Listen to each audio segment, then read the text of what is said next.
Good morning. This is TCR, TroyCommunityRadio.com. I'm Clint Myers on 107.1 WTJN. Time for the Mayor's Report on this Saturday morning. And, of course, with me, Mayor Michael Beamish. A busy week last week, Mayor. Oh, we had, we paint the town pink just yesterday on Friday, the 13th, and that was a wonderful 5K for a great cause. Heather Salazar has organized a Pink Ribbon girls organization doing great things, doing fundraiser, and I had a chance to be a part of that on Friday night. And October is Cancer Awareness Week. We also had this past Saturday, I know David Denoyer and I were there when they dedicated a bench for Jeannie Dreiling, Yes. who also passed away with a cancer diagnosis. And so we're all very aware of what cancer can do to an individual and to the families affected. And the Pink Ribbon Girls were represented at the open house of the firehouse, too. Absolutely. Like I said, October is Cancer Awareness Month, but every day we should be aware of that. Now, you have something big going on this morning, the Mayor's Prayer Breakfast. Well, and I suppose there's still time if somebody wants a good breakfast, a hearty breakfast. The First Baptist Church is where you want to be. We do have the Mayor's Prayer and Praise Breakfast. It's gone on for decades, and we're going to be our feature program. We're talking about the opioid epidemic, and we'll have members of the quick response team there to share what their role is in trying to minimize the epidemic in Troy community and throughout Miami County. So if you're interested, tickets are $5. I'm sure you could get to the door. They certainly wouldn't turn anybody away. But that's taking place at 9 o'clock this morning, and we always close by 10:30. So if people are making plans for their Saturday morning, want to have breakfast, that might be the place to go, and also learn something about what our efforts are. I just want to point out and recognize when you brought up the opiate addiction problem, that I love how our leaders, our first responders in the churches have all come together to discuss and look at what can be done. Well, Clint, I've said Troy is Troy because of its partnerships, and this is an area where we've come together with social services, faith-based, our first responders, both police and fire, and many other individuals who just have a concern for our community. And they've all worked together to try to, and we've had a House of Hope for those who really would like a rehabilitation. So we are trying to make a dent, and I say a dent, in an epidemic around this, not only just Troy, but we're talking about regional, statewide, nationally. Yeah, nationwide. Right. All right. We're in that time of year. More and more and more, we're seeing them down on the ground now, the leaves. Well, they're not falling as fast as I think some people would like. In fact, we are in the middle of round 1, and it appears as though we're going to have to go into round 2 and 3 to get the leaves picked up, because they're just holding on for dear life, and it's good. But we are doing that right now. I want people to know, if they do have leaves, to put them out away from the curb so that the water on a rain day goes down the storm sewer. We'll pick up those leaves, and we'll do it by sections throughout the town. Once we get round 1 done, we'll start with round 2. So anyway, we ask everybody to bundle sticks, as we've always done. Put the leaves out away from the curb so the water can drain down the storm sewers. Yeah, These are all things to help us. Want any dams in the street or anything blocking that water flow or washing down into the rainwater sewer either. That's right. And we're going to, someplace down the road, when the leaves really start falling, we've always done a demo, and we'll have Jerry Mullins and his crew out there with us, and we'll do some demonstrations on proper collection. One thing you want to make certain, I know you made mention of bundling up the sticks. Do not intermingle the leaves and the sticks, because equipment. It'll tear up the equipment. Maybe what we need to do is get Jerry Mullins an extension for the leaf pickup, and he can just suck the leaves out of the trees. We'll mention that to him next time we see him. We'll see if that works. They have He's them for pretty vacuum creative, cleaners. so that might be an idea he'd like to pursue. But bottom line is, if everybody works together, we keep the equipment moving down the road, and that's good for all of us. Exactly. Cemetery cleanup going on. It's kind of the same thing at the cemeteries.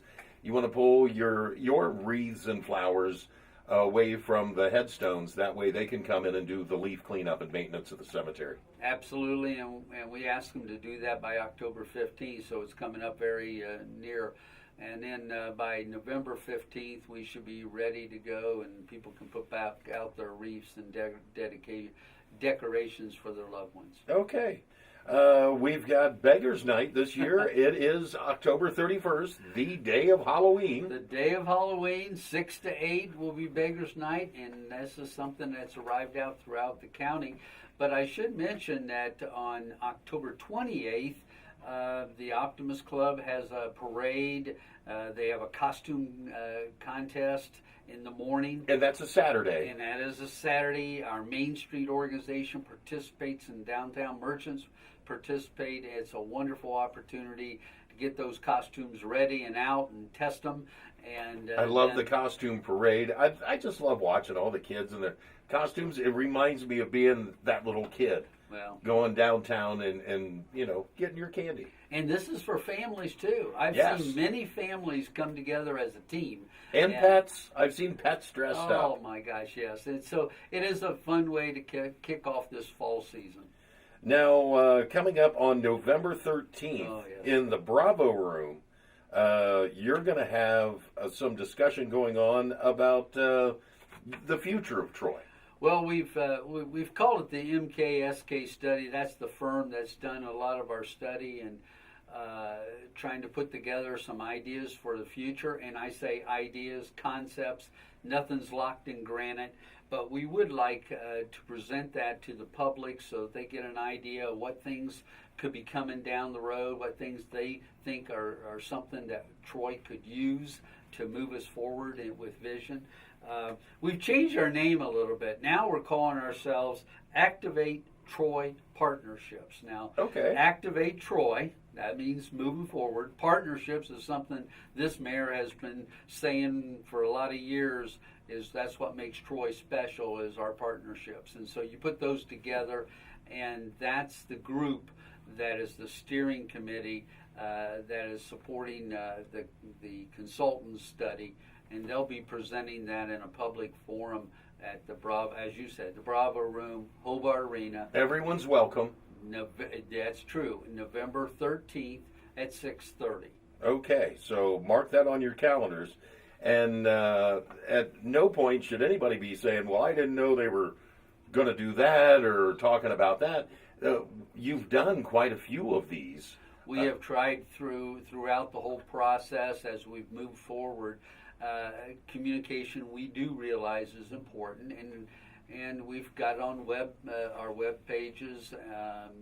You can check. The media has helped us with that. You have helped us with that, and so we're trying to get the word out so that people don't get hit cold. Oh, I didn't know anything, like you said. Right, I didn't know anything about that.